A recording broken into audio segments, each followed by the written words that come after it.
No livro Mantras de Vida, de Loester, temos: transmito aos outros somente o que quero de mais agradável também para mim.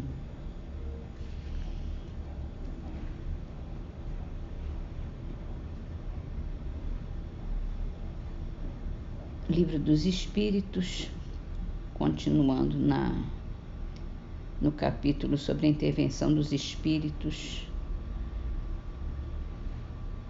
protetores, a questão 511. Para cada indivíduo, acha-se ligado, além do espírito protetor, um mau espírito, com o fim de impeli-lo ao erro e de lhe proporcionar ocasiões de lutar entre o bem e o mal. Ligado não é o termo. É certo que maus espíritos procuram desviar o homem do bom caminho quando se lhes depara a ocasião. Porém, sempre que um deles se liga a um indivíduo, o faz por si mesmo, porque espera ser atendido. Então, há a luta entre o bom e o mal, o bem e o mal, vencendo aquele, na verdade é entre o bom e o mal mesmo, entre o bom e o mau espírito, vencendo aquele por quem o homem se deixa influenciar.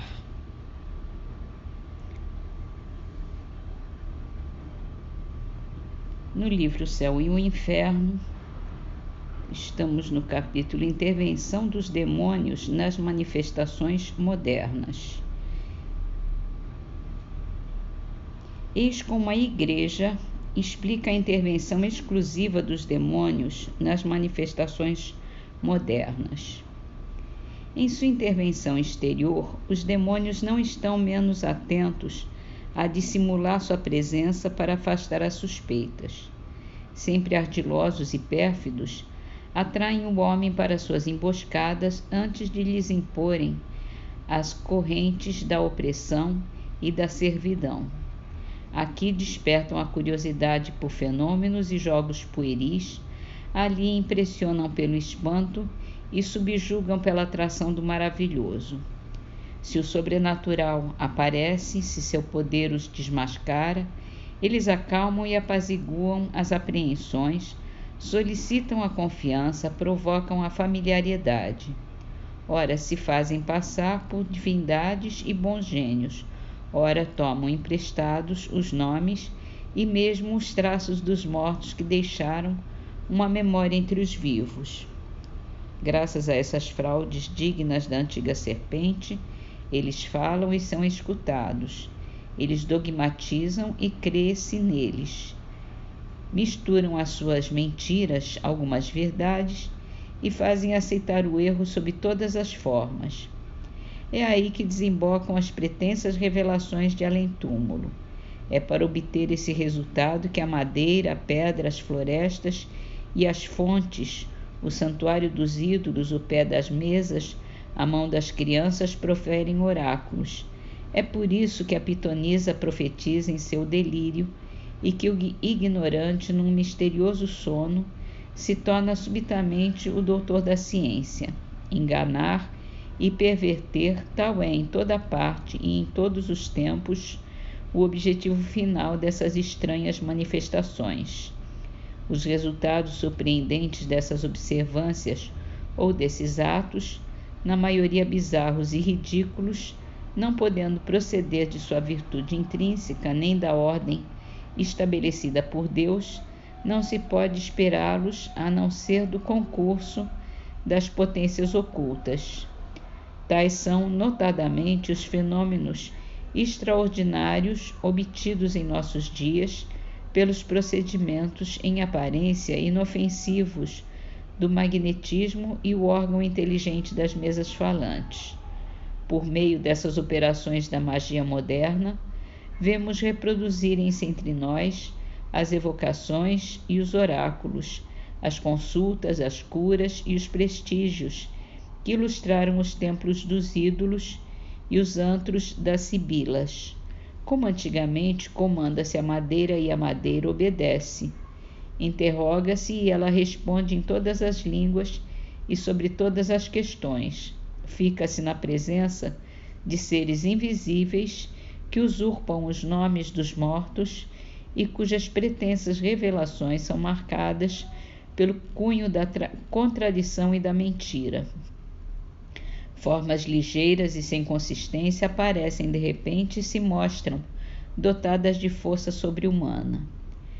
Quais são os agentes secretos desses fenômenos e os verdadeiros atores dessas cenas inexplicáveis? Os anjos não aceitariam esses papéis indignos e não se prestariam a todos os caprichos de uma vã curiosidade.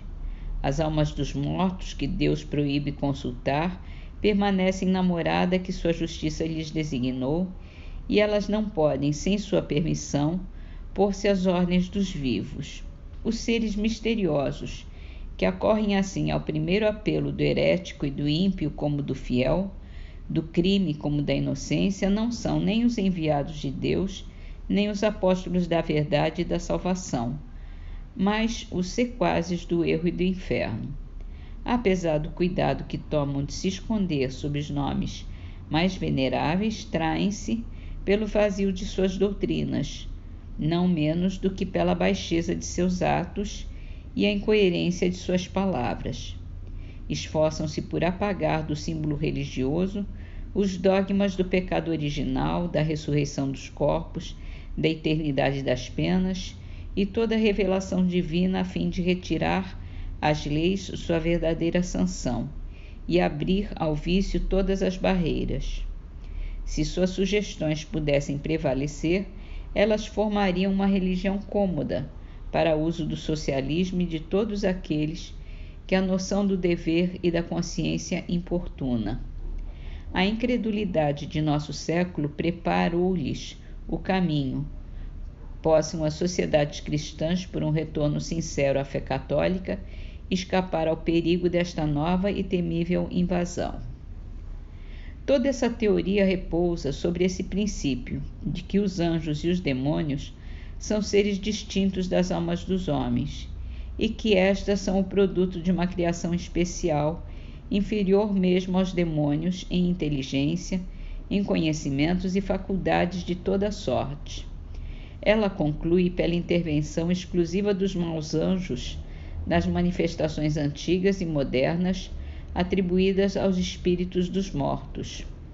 A possibilidade para as almas de se comunicarem com os vivos é uma questão, de fato, um resultado de experiência e de observação que não discutiremos aqui, mas admitamos por hipótese a doutrina acima e vejamos se ela não se destrói por seus próprios argumentos.